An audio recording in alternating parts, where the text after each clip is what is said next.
leur indique ensuite la direction des fleurs d'une manière étrange, en dansant.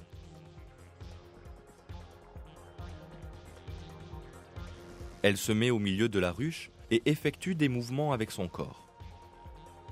Aussi incroyable que cela puisse paraître, c'est cette danse qui permet aux autres abeilles de connaître l'endroit précis des fleurs.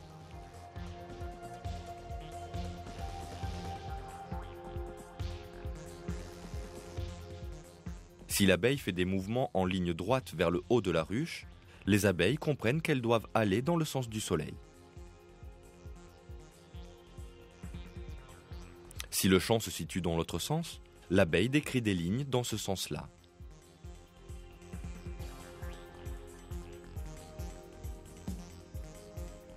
Alors, voyez maintenant, l'abeille opère une danse sur la droite, ce qui signifie que les fleurs sont à 90 degrés sur la droite.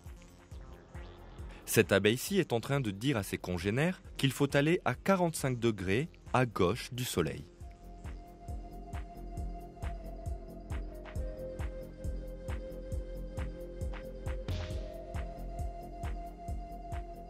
Cependant, une question demeure.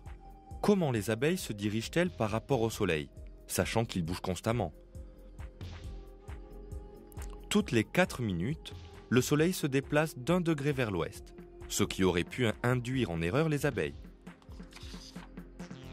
Or, les observations ont montré que les abeilles prennent en compte la rotation du soleil. Ainsi, lorsque les ouvrières donnent les directions, toutes les 4 minutes, elles décalent l'angle qu'elles décrivent d'1 degré vers l'ouest. Grâce à ce merveilleux calcul, les abeilles ne se perdent jamais.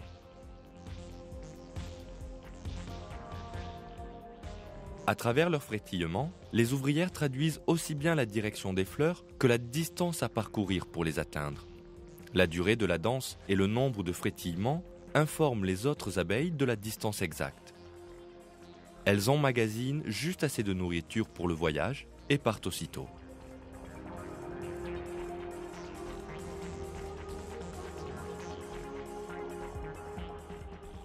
Une expérience effectuée en Californie a d'ailleurs testé ce merveilleux moyen de communication.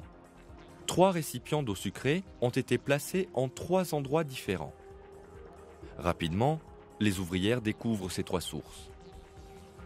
Les abeilles qui avaient repéré le premier récipient ont été marquées d'un point, celles qui avaient repéré le deuxième ont été marquées d'un trait, et le troisième groupe d'une croix.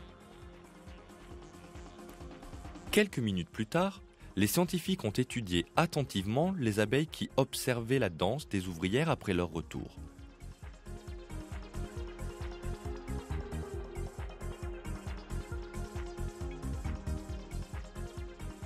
Ils ont apposé un point sur les abeilles qui regardaient les ouvrières marquées d'un point, un trait ou une croix sur les autres, selon les ouvrières qu'elles observaient. Après la danse, toutes les abeilles marquées d'un point se sont dirigées vers le premier récipient, toutes celles avec un trait vers le deuxième et celles avec une croix vers le troisième. Cette expérience prouve que les abeilles sont guidées en fonction de l'information pourvue par les ouvrières.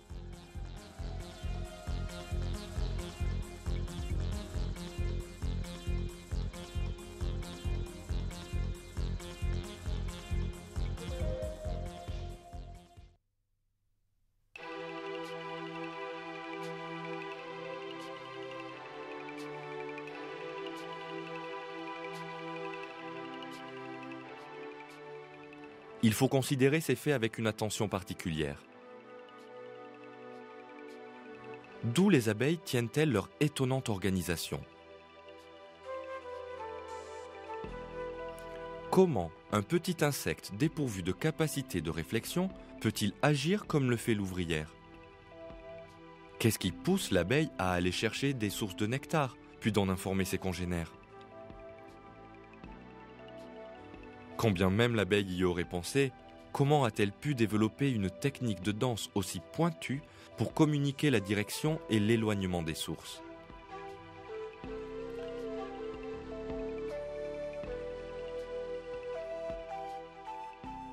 Comment se fait-il que les abeilles dans la ruche comprennent le sens des mouvements compliqués et des frétillements de l'abeille messagère ?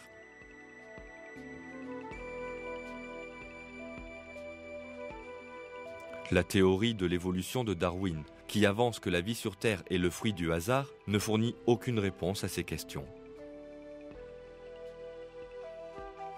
La sagesse de ces capacités montre bien qu'elles ont été données par leur créateur.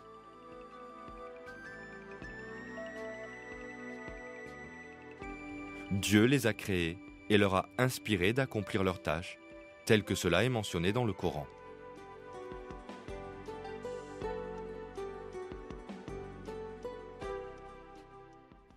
Et voilà ce que ton Seigneur révéla aux abeilles. Prenez des demeures dans les montagnes, les arbres et les treillages que les hommes font. Puis mangez de toute espèce de fruits et suivez les sentiers de votre Seigneur, rendus faciles pour vous. De leur ventre sort une liqueur, aux couleurs variées, dans laquelle il y a une guérison pour les gens. Il y a vraiment là une preuve pour des gens qui réfléchissent.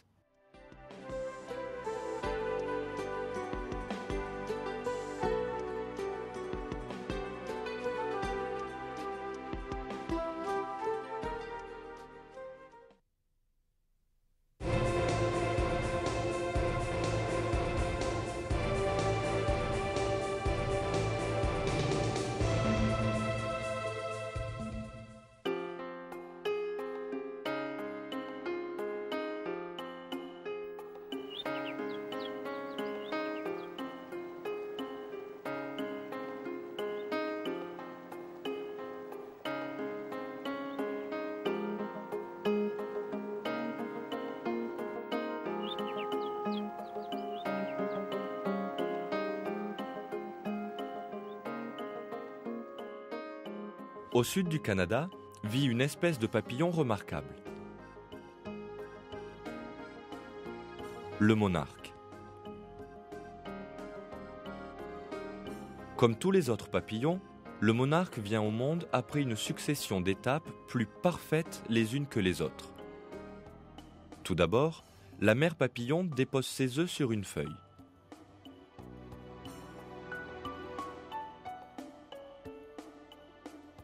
Les larves qui éclosent se nourrissent pendant un temps de feuilles avant de devenir des chenilles.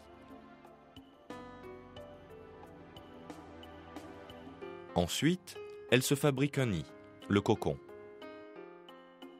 Cette merveille de conception est suspendue à une branche d'arbre au moyen d'un fil très fin mais solide. La chenille se replie dans ce cocon et finit par se transformer en une magnifique créature nouvelle, le papillon. À sa naissance, les ailes du papillon sont plates et inertes.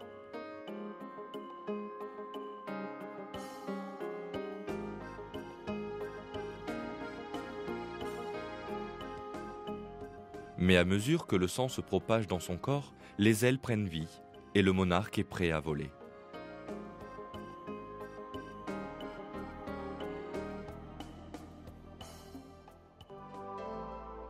Les monarques ont toutefois un comportement qui leur est propre, comparé aux autres espèces de papillons. En l'espace d'une année, 4 différentes générations de monarques voient le jour. Les 3 premières ont une durée de vie moyenne de 5 à 6 semaines. La 4e, quant à elle, vivra pendant les 8